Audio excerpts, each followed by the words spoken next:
Good afternoon, everyone. I hope we're all having a lovely sunny afternoon here in Speaker's Corner at Hyde Park. Now, as a poet, I believe that the power of storytelling is a fundamental base to honouring and preserving the heritage of one's place of origin. And with the likes of Zionists who wish to erase the stories of Palestinian people, not only would Palestinian people die first time round through missile strikes and bombs, but they'll also die with their stories being lost and forgotten, buried under rubble. The first poem I want to read is a short poem. Is in response to the 28th of February 2026 missile strike against the Shajarat Yabe, I hope I'm pronouncing this right, girls' primary school in Minab, Iran, where an American and Israeli missile strike had killed approximately 150 to 168 people, many of which were girls aged between 7 and 12 years old. This poem is called When Donald Trump and Benjamin Netanyahu Bombed an Iranian School. Lined paperbook notebook edges open and charred, dust from debris, suffocated times tables and reports on kids' dreams to be doctors, builders, peacemakers and more when they grew to be adults. Now they can't grow to be anyone but coloured crayon stick people drowned in blood, pencils still gripped in small hands before recess. Thank you. Beautiful.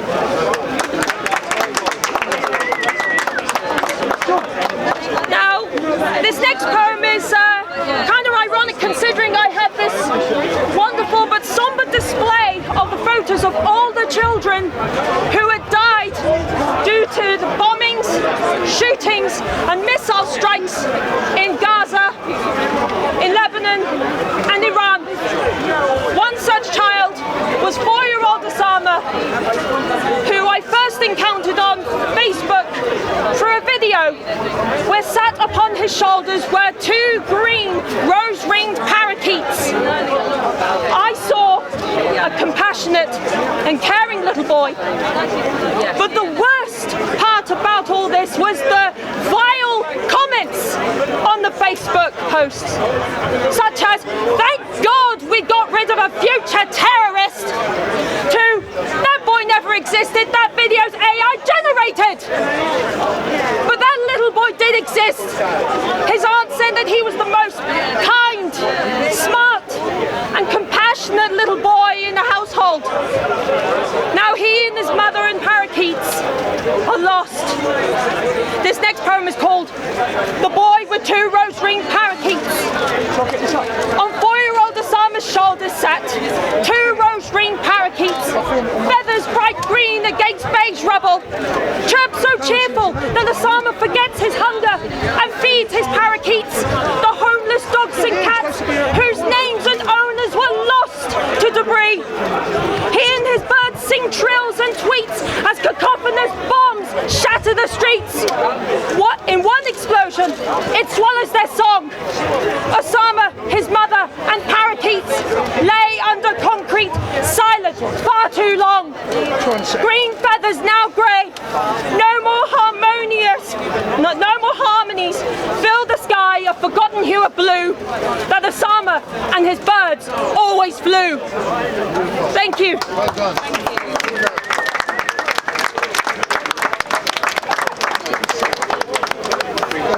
From a very young age, every single person from primary school all the way up to high school were taught to be compassionate, kind and empathic for one another, regardless of who they worshipped, regardless of their creed, regardless of their skin colour.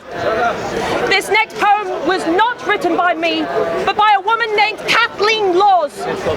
She wrote this poem in the 1950s, but I believe the words are still relevant to this day. This poem is called was. God had lots of paint tins in the world they first began. So they took a subtle paintbrush. Oh, how the colours ran. They painted flowers purple, pink and crimson too. They painted dawns and sunsets in every shade and hue. But when it came to mankind, their stock was running light. And all they had to paint with was yellow, black and white. So when you meet a stranger with different coloured skin, remember, all that caused it was the colour in the tin.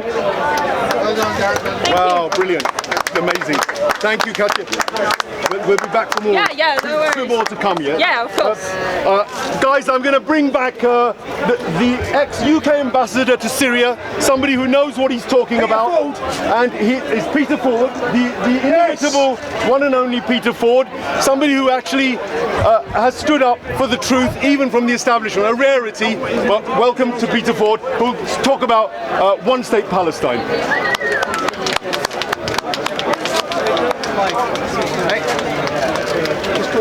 Thank you. Well, before I was so rudely interrupted, I was trying to explain why, for practical reasons, one-state Palestine makes a lot more sense than two states. Two states have been talked about for over 30 years, and it's just a receding mirage. Every day that passes brings new evidence that the Palestinians are simply losing more and more land while this goes on. Politicians are in love still with two states because it gives them an alibi. They can appear pro-Palestinian while actually conniving at the creeping occupation.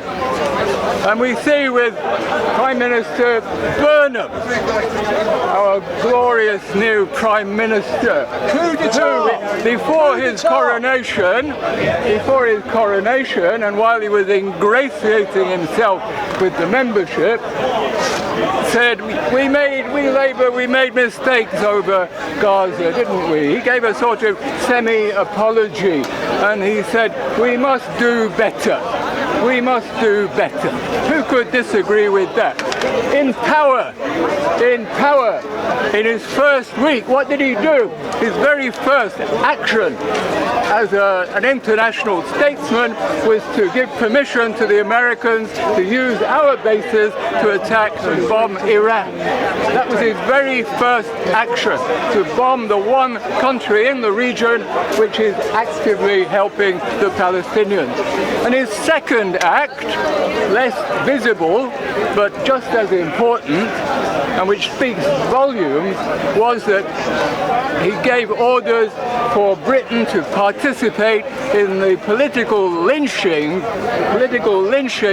of the judge at the International Criminal Court who was going after Netanyahu.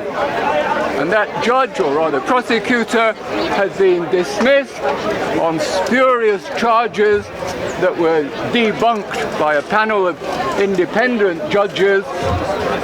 But the International Criminal Court was convened under American and British pressure into a kangaroo court to dismiss prosecutor Karim Khan, a noble and brave man who has sacrificed everything for the truth. And Andy Burnham's act was to make Britain participate in this kangaroo court and to stab Karim Khan in the back and stab Palestinians in the back.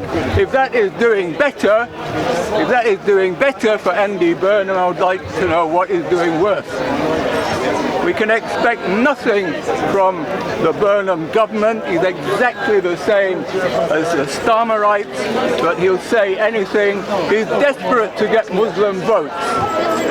So Muslim brothers and sisters here, be aware that he's out to deceive you.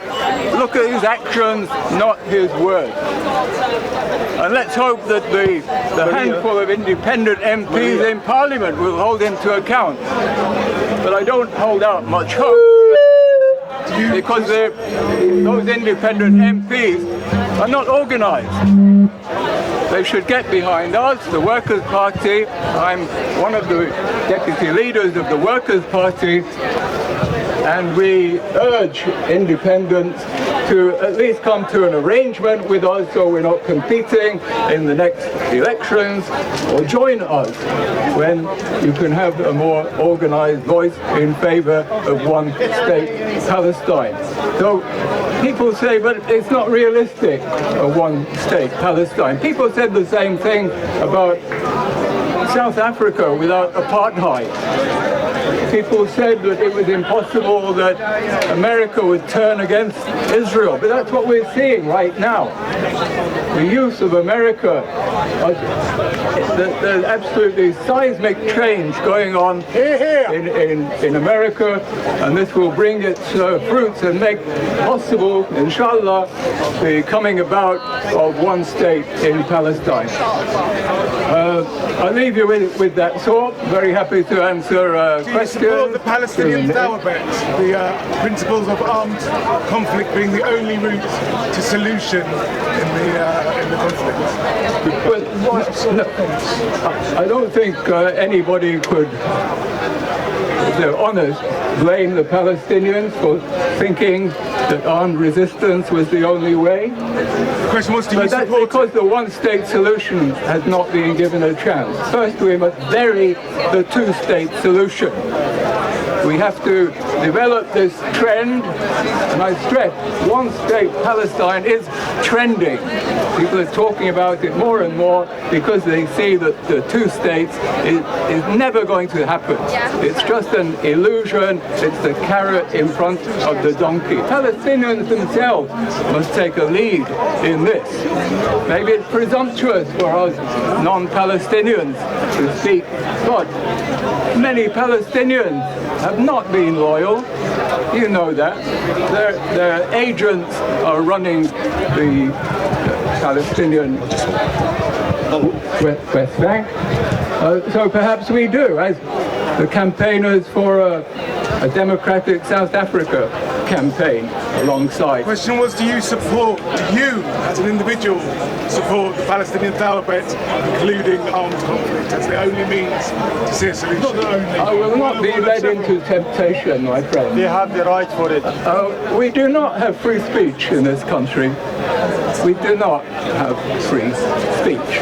As we've seen with many actions of this government, and therefore it's impossible to speak openly about many subjects. We do not have free speech. So you'll forgive me if I am diplomatic and discreet on this point. Can I just ask a question? I never caught your name and the group you're promoting. The Workers' Party of Britain. That's George Galloway's party. I should have been more clear. I'm one of the deputy leaders of George Galloway's Workers' Party. George Galloway himself is in exile. Forced into exile by political harassment. He was pulled over at the airport, grilled for 5 hours. They stole his phone, his laptop. That is why he's not here with us today. But he sends his best wishes. Yes, brother. Thank you, Peter Ford. Thank you so much for that again.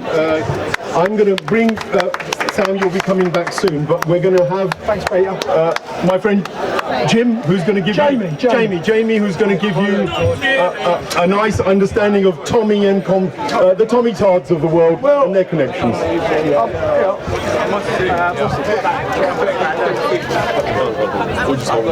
I've got this. Keep it on me. Keep it on me.